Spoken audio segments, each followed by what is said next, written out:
nekukutendai zvakakwana.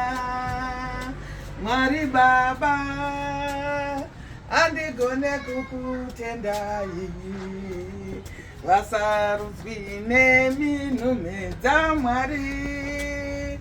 Maria musande mai, nditendereiwo mai, kuna mwanakomana vasarudzwi neminhume dzaMwari. Maria musande mai, nditendereiwo. Aiwa, handigone kukutendai zvakakwana. Hatitendei pena, hatitendei.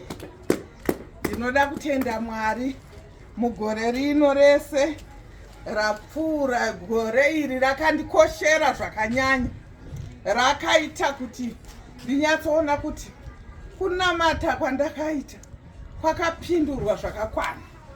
Ndinotenda pane vamwe vanhu vakapindira muupenyu hwangu vandaisafunga kuti vangaite rudo rwakadaro, kuti kuburikidza neminamato, kuburikidza nekutenda kuti mambo edu Yesu Kristu anotibatsira mukati mekurarama.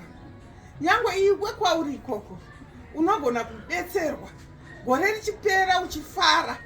Gore ratakutanga iri igore rekuti tisapfundirire, igore rekuti tisapomedzerane, igore rekuti tisataure too much. Kutaura nekutuka zvisina kana chauri kutukira munhu kuti uri kumutukirei, akutadzireiko chiko, unomufungira zvakaipa. Chiko seiko uri kumufungira zvakaipa? Iwe zvingani zvauri kutadzira Mwari mukati mekurarama? Iwewo unenge uine zvingani zvawakambopomedzerwa mukati mekurarama kwako? Nyasha ngadziwanzwe pauri uzive kuti uri mwana waMwari. Ngatirambe tichinamata vana vaMwari.